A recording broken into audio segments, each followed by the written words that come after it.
Hello everyone, my name is David. Today we are going to take a look at another real story with you. Oh shit. David Real Stories. Y'all ready? In October 2017, a woman falls from a building in Malaysia. Damn. She gets injured and is taken to the hospital, but she passes away after reaching there. After her death, the Malaysian police begin investigating her identity. However, no one there seems to know who she is. For about 4 months, her body remains in the morgue. Eventually, the police discover that the woman was from Kerala, India. They circulate this information and a local news outlet in Kerala publishes her picture. About 4 months pass and then another woman comes forward claiming to know her. When people in Kerala see the news and the photograph, it reminds them of a case from 27 to 28 years ago. They recall a woman who was accused of a brutal murder. The crime was widely discussed across the country, and she had been on the run. At that time, she was at the top of Interpol's most wanted female criminals list. Now, after years of searching for her, the news of a woman falling to her death in Malaysia reaches India. When people see her picture, they recognize her as the same woman, Dr. Omana. Oh shit. This revelation spreads, prompting the police to take immediate action. Since they had been searching for her for years, they quickly launch an investigation into her death in Malaysia. But then another woman comes forward and says, "No, she is our sister and her name is Ruby. She used to work at a store there." The serial's doctor who conducts DNA tests collects. Why take them 4 months to go identify her? Later, the doctor claimed that DNA was matched. When the DNA test results match, it is revealed that she was not a doctor, but a completely different woman. Then her body is brought back from Malaysia, and after completing the necessary formalities, it is taken to Kerala, where her last rites are performed. The woman's funeral is completed, but the story of the doctor, Omana, begins again. Her story resurfaces in people's minds, and once again, people start talking about her. Who is Dr. Omana, and why were people talking so much about her? What did she do that led to her name being included in the most wanted criminals list? Dr. Omana came from a very respectable family. Her siblings also had prestigious jobs, and she was exceptionally good at academics. Because of her academic excellence, she secured a seat in a medical college. Due to her intelligence and dedication, she excelled in her studies and became a doctor. Then a doctor came, his name was Radhakrishnan. He married Dr. Omana, and both were very happy together. Their married life was blissful and they had 2 children. Their relationship was strong and they lived in Kerala. Both of them were successful in their respective careers, financially stable, and their children were also doing well. They decided to get their house renovated. They want to give it the latest design. So they thought of consulting an architect. They brought an architect home whose name was Muralidharan. When Muralidharan arrived at their house, they showed him everything, how they wanted their home to look, what kind of design they preferred, and the new style they were looking for. During this time, a new story began. Muralidharan and Dr. Omana developed a very good friendship, which slowly turned into love. For a while, no one noticed, but such things don't remain hidden forever. Gradually, people started talking about them. Rumors spread that Dr. Omana and Muralidharan were always seen together. Whenever Radhakrishnan was not at home and Omana was alone, Muralidharan would visit her. By then, the renovation work on the house was also completed, but Muralidharan continued visiting frequently. What? Eventually, their relationship became an open secret, and people discussed it daily. When Radhakrishnan found out, he tried to make Omana understand. However, she didn't listen at all. She was deeply in love with Muralidharan. The situation escalated to the point where talks of divorce between Dr. Omana and Dr. Radhakrishnan began. Radhakrishnan pleaded with her, saying, "Don't do this. We have 2 children. What will people say about you?" What will our children think about you? But Dr. Yeah, that is crazy behavior, I ain't gonna lie. Omana ignored all these concerns. As a result, Radhakrishnan divorced her and took custody of both children. Omana was now free and openly started meeting Muralidharan in front of everyone.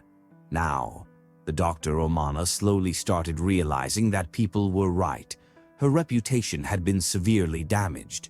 No one was visiting her clinic, no patients were coming in, and no one was even talking to her properly. Reputational damage. She started insisting that That was reputational damage for sure. Muralidharan should marry her.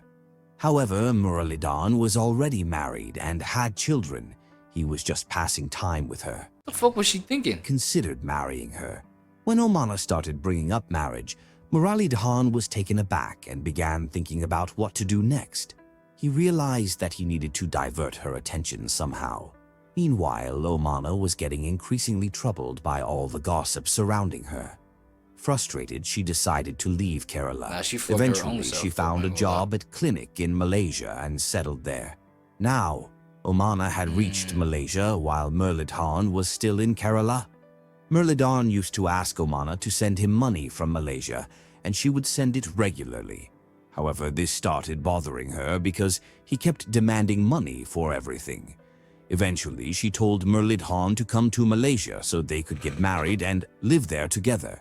Muralidharan was ready for this, but Omana saying that if they stayed there under their real names, people would find out about them. Damn, was She it suggested that bad? They had to change their names, bro. that they would need to change their names to stay in Malaysia. Meanwhile, Omana returned to India, met her relatives, and changed her name to Amina. She also changed Muralidharan's name before they both moved back to Malaysia, where they lived as a fake married couple. Muralidharan, however, was only interested in Omana's money. He wanted to take advantage of her wealth. Over time, and I feel like from the jump, that's what this nigga's intention was. Just to try to suck this lady's pockets dry. You know what I'm saying? conflicts arose. And then on some shit like whenever he got whatever he got, you just like dip off. But you know what I'm saying? She was just too attached to that dick. I ain't gonna lie. Between them, and eventually, well, not in that literal sense. I'm just mean she just got attached. She fell like too hard. You know what I'm saying? Muralidharan told Omana that he was returning to India as he didn't want to stay in Malaysia any longer. After returning to India, Muralidharan started blackmailing Omana, demanding that she continue sending him money. What? He threatened that if she didn't comply, he would inform the Malaysian police that her real name was not Amina and that she was living there under a false identity. He warned that once the truth was exposed, she would be arrested. This time, Omana started devising a plan to Mind control, damn. get rid of Muralidharan, not just from her life, but from this world entirely. She plotted something so shocking that people still remember it with fear. Then, in 1996, after taking a one-week leave from Malaysia, she returns to India on July 7th. She was supposed to go back to Malaysia on July 14th. Upon arriving in India, she lands at airport on July 7th and first goes to her brother's house because she had kept her jewelry there. After keeping her belongings there, she informs her family that she is going out for some work. After leaving home, she first goes to Ooty. Once in Ooty, she arranges accommodation at some resorts and hotels, but people tell her that they do not provide rooms to single women. Eventually, she rents a retiring room at the railway station, choosing room number 4. Even there, she does not use her real name. Instead, she adopts a new identity as Hema and claims to be from Delhi. She then goes to her room, places her 2 trolley bags inside, and leaves again. She goes to the market where she buys 2 new suitcases. After that, she starts looking for a new accommodation and finds a suitable resort in Ooty. Then she found one resort, and she places her bags there and then leaves in a taxi. She stops at a location and calls Muralidharan. Over the phone, she tells him that she has come to Kerala for a few days and has brought the money he had been asking for. She also gives him the address of the resort where she is staying and asks him to come and collect the money. Additionally, she invites him to stay with her for a couple of days, saying it would make her happy. Hearing this, Myrmidon is overjoyed, first because he is getting the money effortlessly, and second because he gets an opportunity to meet her. Myrmidon arrives there and meets Dr. Romana. She then takes him to a resort where they spend an entire night. The next day, they check out of the resort, and she keeps her bag in the railway retiring room before leaving. After that, they visit a luxurious restaurant with a beautiful bar setting where they enjoy delicious food. During their meal, she makes Myrmidon consume a lot of alcohol, making him extremely intoxicated. Later, she takes him back to the retiring room where they are alone. At that moment, Dr. Romana tells him that she has brought a medicine from Malaysia that enhances sexual power. Myrmidon agrees to take the medicine, which is in the form of an injection. As soon as she administers the injection, his eyes bulge out and he stops breathing. In reality, she had brought poison in the injection. That's crazy. Being a doctor, she knew what substances were lethal. She had deliberately injected poison into Myrmidon's veins. Once he died, she carefully ensured that the room was locked properly, sealing the windows so that no one could see inside. She then dragged his body into the bathroom. Sitting there patiently for 3 hours, she dismembered his body. She had come prepared with a trolley bag and big suitcase and large plastic bag. That's why she was buying the 2 big suitcases. Oh, shit. Premeditated. Damn. She had bought those suitcases beforehand. So she been thinking about how to off this guy. Whoa. Initially, she tried flushing small pieces down the toilet, but when they started clogging the pipes, she decided not to flush too many, fearing that she might get caught. Then she puts all the pieces. Bro, imagine being like the worker at the other end of this whole, is it the sewage system, right? Whatever, like wherever everything is dumped. And then you see the ears, you see the fingers, the fingernails. Pieces into large envelopes, places them in 2 big bags, and spends the night in the same room. The next morning, she vacates the railway retiring room, loads her trolley bag and large bags into a taxi, and leaves. Before leaving, she informs the retiring room manager that she has left a few items inside the room and will return within an hour to hand over the key, locking the room in the meantime.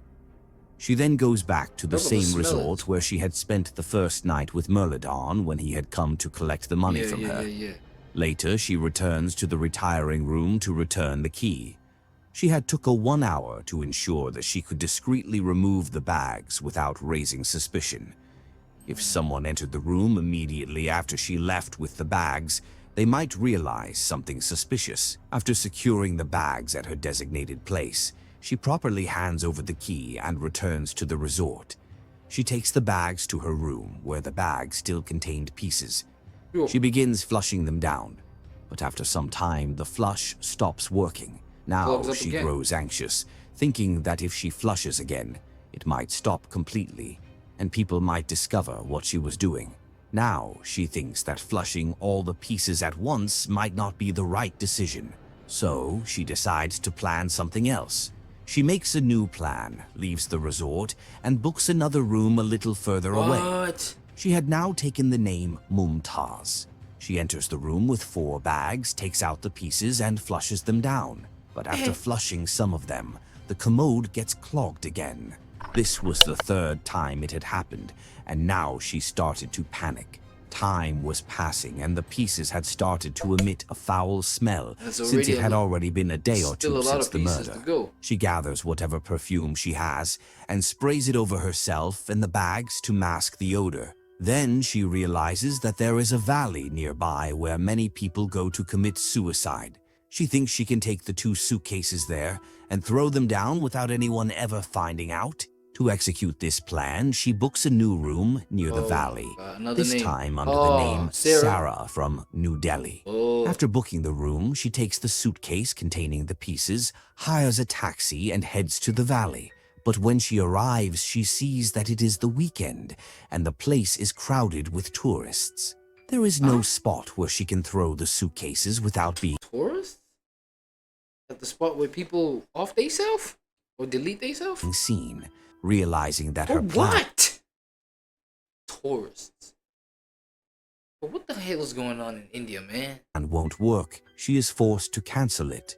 Then she was sitting in the taxi. The driver took her, and after a little while, the taxi's tire got punctured. The driver said, "Don't worry, ma'am, I'll arrange for another taxi for you." Then the driver arranged a taxi. The driver's name was Raja.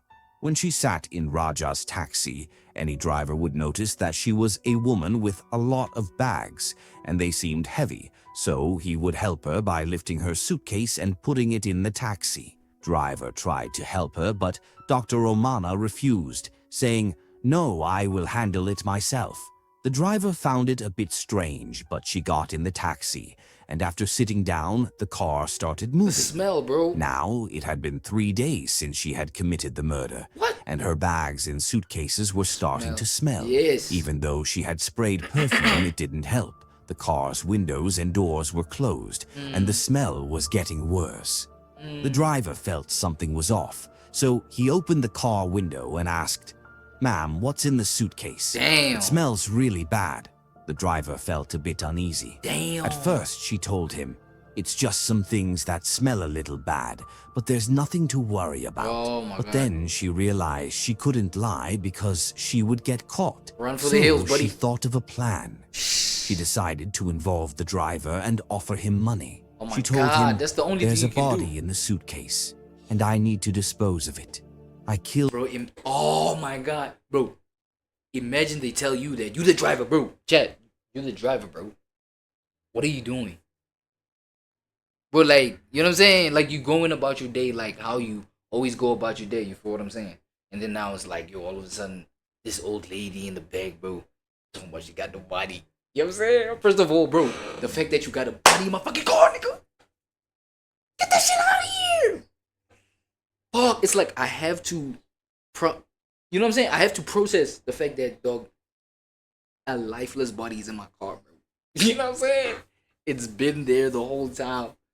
You know what I mean? Because this nigga had to smell the shit first before waking up to the fact that, yo, what is in the suitcase? And then her dropping the info. You feel what I'm saying? What are you doing, bro?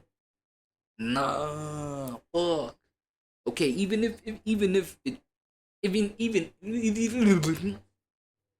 if I do get sold on the idea and I do accept the money and shit like that, but yo, we gotta fucking take these suitcases out the car first and let me process what the fuck, you know what I'm saying, this lady just attempted to do in my car right now. "Killed this person, and I will give you as much money as you want." Raja thought, "It's a desolate road, and the woman sitting behind me says she has killed someone. What if she kills me too?" He got scared and said, "Ma'am, I'm poor. Please give me money and I will do it." She was relieved and said, "Okay, stop at a good place." Then, as the night was falling, they were on a deserted This is road, crazy and work, the doctor, exhausted and having not slept properly for days, finally got some rest. When she woke up, she saw the police station ahead, and the driver quickly stopped the car. He got out of the car and started shouting, "There's a dead body in my car." Then the police quickly went to the car and noticed that there is a woman inside. When they ask her where That's the a W. That's a W decision by the taxi driver. By the way. body is, she says it's in the suitcase behind her. The police are shocked to find a suitcase, and when they open it, they discover body parts. They arrest the woman and begin questioning her. She knows there's no way out, so she admits that she killed Murlidhan. Bro, the fact that they still keep on showing her picture is just like freaking me out even more now, dog.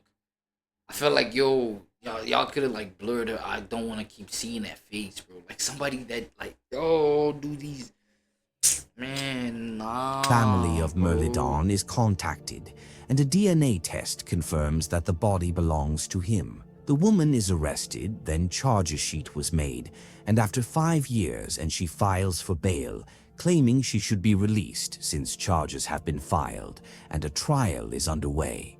The court grants her bail and she is released from jail. However, and after that no one knows anything about her, she disappeared without a trace. In 2007, the police enlisted the help of an Interpol and identified her as a most wanted criminal, but they couldn't find her. They contacted her children, and her son revealed that his mother called from Malaysia after 7 years. The last report from Malaysia mentioned the death of a woman who had fallen from a building, and they suspected it might have been Dr. Omana. However, the woman who died was not Dr. Omana, Who was but it? someone else. Dr. Omana is still on the run, and no one What? knows where she is or in what condition. So this was today's story. Thank you for joining us on this. She's still on the run?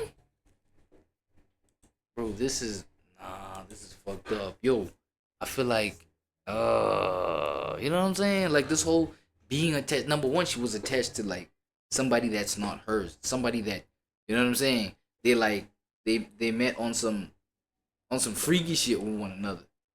Homeboy, I think no, she already had a main guy. Like why would you, you know what I'm saying? Why would you ditch all of that? You know what I'm saying? It's security. It's secure. The money was good. She had a guy that even advised her, yo, don't do what you're doing. You got 2 kids. Oh my gosh, she had the 2 kids. Now imagine being the kid, bro, finding out that your mother, bro, did this because it was headlining. For sure, of course, it's a big ass story. And it's your mother, dog. David, bro. David True Stories. Wait, let me see. David True Stories, right? David True Stories, bro. I'm just hoping you're making these shits up, dog. But it's written true crime. Bro, the fact that these things is real, bro, is crazy. You know what I'm saying? Yo, other human beings are just like lifeless, bro. They're just lifeless human beings walking, and I'm not gonna lie, dog. Hell nah. Too deep, nigga. You feel me? That's why I'd rather focus on the finer things in life. You know what I'm saying? They motivate me. You feel me? To feel fine.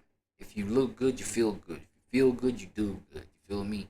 And that's Nah, I just said that so that, you know what I'm saying, I can play the song right quick. But anyway, yo, man, I'm closing this window off, bro. It's too cold in here, man. It's mad windy. It's too much dust coming in here, and it's cobwebs still in this bitch. You feel me? I'm not seeing enough, No, my bad. Am I sounding too entitled now? Alright, let me just hide my face real quick. Alright, till next time, gang. Till next time, gangy. Oh shit, that's the wrong tab.